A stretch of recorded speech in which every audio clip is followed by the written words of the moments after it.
Este 1 de diciembre se celebra el Día Mundial de la Lucha contra el SIDA, como una forma de generar una mayor conciencia en la prevención de esta enfermedad y para mostrar solidaridad internacional ante la pandemia. La fecha se conmemoró por primera vez en el año 1988. El SIDA es una enfermedad causada por el virus que ataca al sistema inmunológico del organismo y lo debilita de manera progresiva hasta perder la capacidad de resistir las enfermedades. Desde el contagio con el virus, la aparición del SIDA puede tardar hasta 10 años. Las personas portadoras de la infección pueden parecer y sentirse saludables y sin conocerlo estarían contagiando el virus a otras personas. Este puede estar presente en fluidos como la sangre, el semen o en la secreción vaginal, además de las lágrimas y la saliva en menor probabilidad de contagio. El coito sin protección, jeringas infectadas y la transfusión de sangre son las formas más frecuentes de contraer el VIH.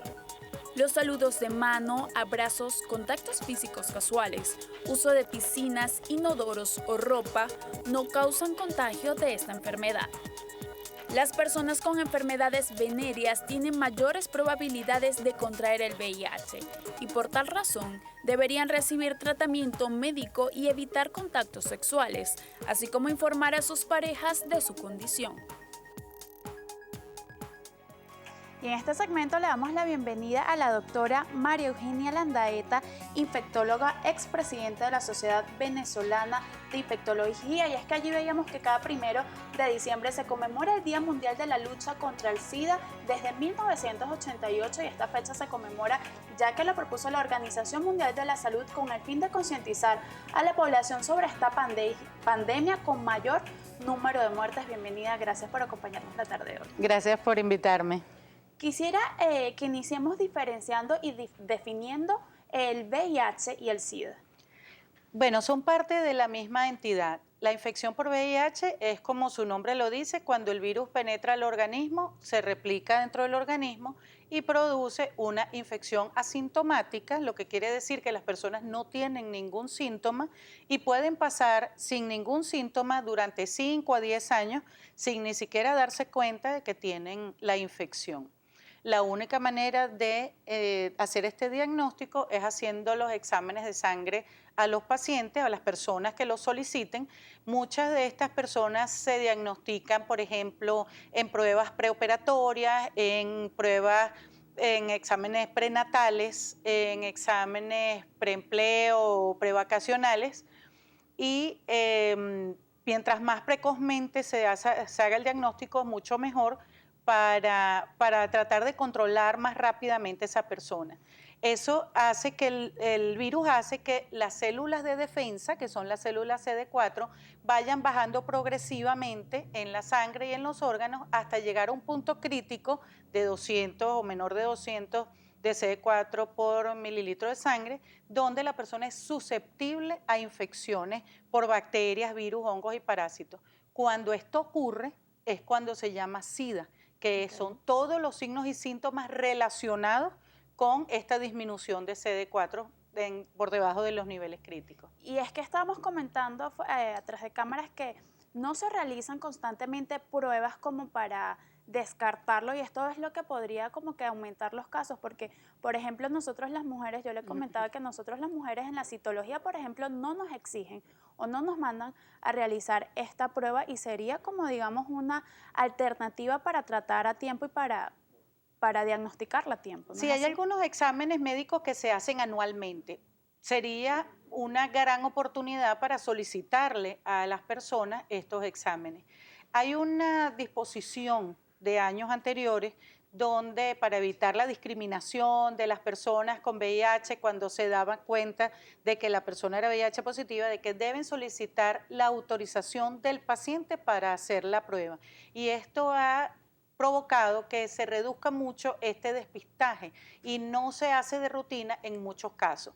Donde sí más o menos se está haciendo de rutina es, como te digo, en los exámenes preoperatorios, en los exámenes preempleo, aunque siempre debe solicitarse la autorización de la persona para realizar la prueba de VIH, y en los exámenes prenatales, que sí es obligatorio. Entonces digamos que existe como un tabú en cuanto a esta enfermedad. Existe un tabú en cuanto a la enfermedad que tiene relación con dos cosas interesantes. Una, que cuando apareció la infección hace ya más de 30 años, apareció en personas que tienen sexo con el mismo sexo, por ejemplo, los hombres que tienen sexo con hombres, y en personas que tienen costumbres de promiscuidad, que llamábamos factores de riesgo. Y, por ejemplo, drogas intravenosas, o sea, contacto frecuente con sangre y fluidos corporales de otras personas, y en este tipo de personas fue que se diseminó originalmente la epidemia. Luego de eso se ha ido prácticamente igualando el número de personas masculinas y femeninas que se infectan, y esto ha hecho que la epidemia se ha difundido, se ha diseminado. Ya estos factores de riesgo no son tantos como eran al principio. Y sin embargo, existe todavía este tipo de tabú de que las personas que tienen el VIH son personas de malas conductas o de conductas sexuales inadecuadas, etcétera, que ha estigmatizado la epidemia. Sin embargo, tenemos muchos casos hoy en día de contacto con parejas únicas, y eso ya no tiene sentido, tener ese tipo de tabú ni de discriminación. Las relaciones sexuales son sin duda la forma más común de contagio, pero existen discriminación en cuanto a las personas que son diagnosticadas con VIH, porque piensan que la sociedad piensa que agarrarle la mano, un abrazo, pueden contagiarse. Entonces, ¿realmente cómo se transmite esta enfermedad? Bueno, como tú misma lo has dicho, por las relaciones sexuales es la vía más frecuente, inclusive en nuestro país sigue siendo la vía más frecuente, tanto entre las personas del mismo sexo como en las relaciones heterosexuales. Sin embargo, sí hay otras vías de transmisión, como son, por ejemplo, las transfusiones sanguíneas, que cada vez son menos porque ya se prueban todas las sangres de las donaciones, y es más raro que haya transfusiones contaminadas con VIH. Sin embargo, por ejemplo, pinchazos con agujas no conocidas entre las personas con drogadicción intravenosa, pero en nuestro país afortunadamente todavía no es tan frecuente este tipo de drogadicción. Lo que sí produce la drogadicción es promiscuidad, que eso sí es un factor como de riesgo para tener relaciones con personas no conocidas y que puede entonces ser un factor para la transmisión de enfermedad. La transmisión de madre a hijo durante el embarazo, que cada vez se ve que va mejorando en la medida de que diagnosticamos las madres embarazadas y les damos tratamiento durante el embarazo, y eso corta la transmisión al bebé, y eso hace que cada vez haya menos niños con transmisión vertical, aunque todavía en nuestro país nos falta mucho para llegar a transmisión cero, todavía tenemos que trabajar mucho en eso. Pero ni contacto con la piel de las personas, ni con la ropa de las personas, ni sentarse en la misma silla, ni picarle un zancudo, ni tomar en el mismo vaso, o sea, ningún otro tipo de contacto que de los que siempre se hablan son provocan la transmisión del virus de persona a Y es persona. importante educar a la población en este aspecto, ya que son mal vistos las personas contagiadas. Claro, el problema es cuando tú sabes que la persona tiene VIH y tú la discriminas, pero hay personas que tú no sabes que tienen VIH. Además, Claro. hay otras infecciones como las hepatitis también, que son más transmisibles que el VIH y son tan mortales como el VIH y se transmiten de la misma manera.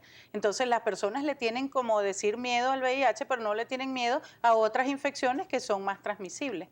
Rápidamente, ¿cuáles serían entonces sus consejos para la prevención del VIH-Sida? Para la prevención es muy importante, hay varias recomendaciones que se pueden hacer.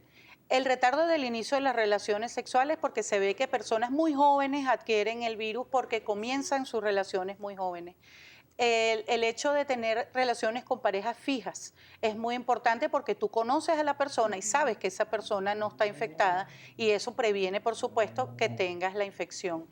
Las relaciones protegidas, que es lo que siempre, digamos, se ha preconizado, sin embargo, eso es parte de la prevención, no es todo, pero es una parte muy importante. Esas son como las recomendaciones más importantes. Por supuesto, las personas deben hacerse las pruebas de VIH una vez al año por lo menos, sobre todo si tienen conductas de riesgo, porque esto hace que sean detectadas más precozmente, se les inicia el tratamiento más precozmente, y se ha demostrado en los últimos avances, que son muy importantes, que cuando las personas cumplen el tratamiento y se encuentran el virus indetectable en la sangre, pues se corta la cadena de transmisión. Entonces, en la medida que tengamos más personas con VIH con tratamiento, pues tendremos menos casos nuevos de VIH. Gracias por el aporte, doctora. Conversamos con María Eugenia Landaeta, infectóloga, expresidenta de la Sociedad Venezolana de Infectología, de esta manera.